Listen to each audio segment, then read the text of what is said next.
Selamat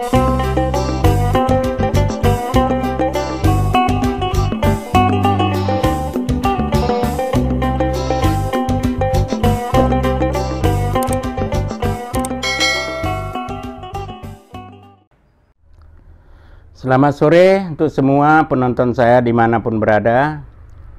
Video kali ini saya sedikit menjelaskan tentang penyelenggara pemilu, mengacu kepada Undang-Undang Nomor 15 Tahun 2011. Ada 3 lembaga penyelenggara pemilu atau pilkada di Indonesia.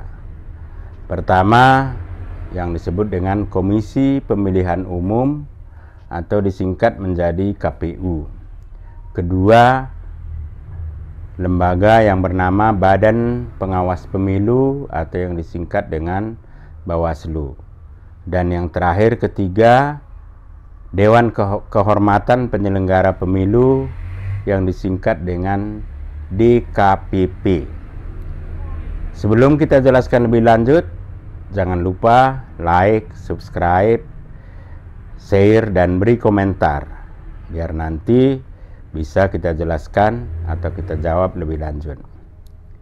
Ketiga penyelenggara ini harus melaksanakan 12 asas nilai-nilai yang diatur dalam pasal 2 undang-undang tersebut, yaitu mandiri, jujur, adil, ada kepastian hukum, melaksanakan dengan tertib, untuk kepentingan umum, ada keterbukaan, proporsionalitas, profesionalitas, akuntabilitas, efisiensi, dan efektivitas.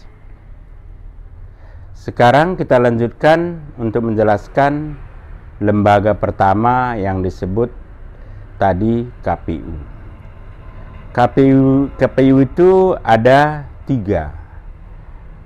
Di pusat dinamakan dengan KPU Pusat, berkedudukan di ibu kota negara Republik Indonesia.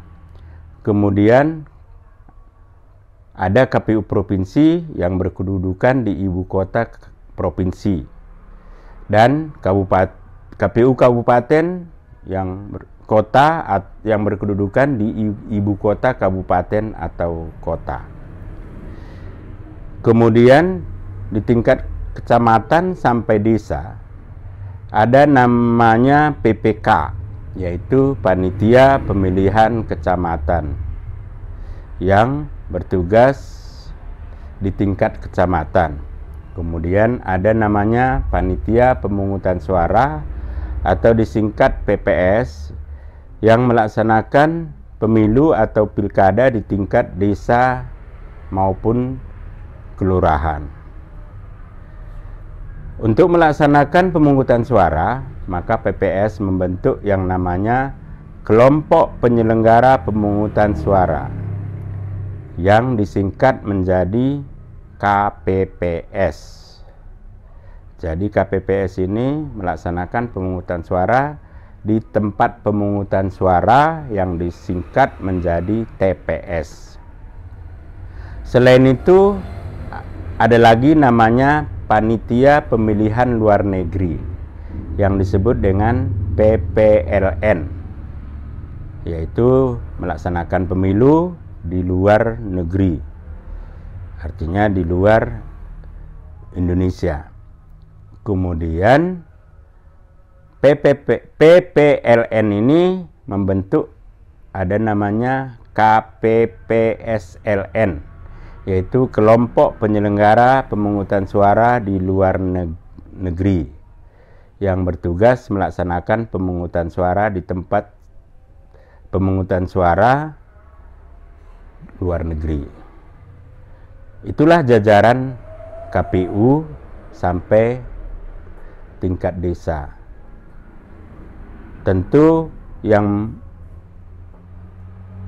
tingkat kecamatan sampai desa sifatnya ad hoc, tapi dari KPU pusat, provinsi, dan kabupaten itu sifatnya tetap. Itu lembaga penyelenggara pertama. Kemudian yang kedua, seperti kita sebutkan tadi, ada namanya lembaga Bawaslu. Bawaslu ini adalah lembaga penyelenggara pemilu yang bertugas mengawasi penyelenggaraan pemilu di seluruh wilayah Negara Kesatuan Republik Indonesia. Jadi, seperti halnya KPU, Bawaslu juga meliputi daerah mulai dari pusat sampai ke seluruh daerah, provinsi, kabupaten, hingga ke kecamatan dan desa. Bawaslu berkedudukan di tingkat pusat. Kemudian Bawaslu provinsi mengawasi jalannya pemilu atau pilkada di tingkat provinsi, sehingga berkedudukan di ibu kota provinsi. Bawaslu kabupaten kota berarti berkedudukan di ibu kota kabupaten maupun kota. Kemudian ada namanya Panitia Pengawas Pemilu Kecamatan yang bertugas untuk mengawasi penyelenggaraan pemilu di wilayah kecamatan. Kemudian yang kelima ada namanya pengawas pemilu lapangan yang bertugas melaksanakan pengawasan untuk desa atau kelurahan. Dan yang terakhir ada namanya pengawas pemilu luar negeri yang bertindak untuk mengawasi kegiatan penyelenggaraan pemilu yang dilaksanakan di luar negeri. Kemudian lembaga terakhir tadi adalah Dewan Kehormatan Penyelenggara Pemilu yang disingkat DKPP. Berdasarkan pasal 1 ayat 22, DKPP adalah lembaga yang bertugas menangani pelanggaran kode etik penyelenggara pemilu. Secara singkat, tugas DKPP diatur dalam pasal 111 ayat 3. Antara lain, menerima pengaduan dan atau laporan dugaan adanya pelanggaran kode etik oleh penyelenggara pemilu. Kedua, melakukan penyelidikan dan verifikasi serta pemeriksaan atas pengaduan dan atau laporan dugaan adanya pelanggaran kode etik oleh penyelenggara pemilu. Kemudian yang ketiga, menetapkan putusan. Dan terakhir, menyampaikan putusan kepada pihak-pihak terkait untuk ditindaklanjuti. Selain itu, DKPP juga mempunyai kewenangan yang diatur dalam pasal 111 ayat 4. Pertama, memanggil penyelenggara pemilu yang diduga melakukan pelanggaran kode etik untuk memberikan penjelasan dan pembelaan. Kedua, memanggil pelapor, saksi, dan atau pihak-pihak lain yang terkait untuk dimintai keterangan, termasuk untuk dimintai dokumen atau bukti lain. Dan yang ketiga, memberikan sanksi kepada penyelenggara pemilu yang terbukti melanggar kode etik.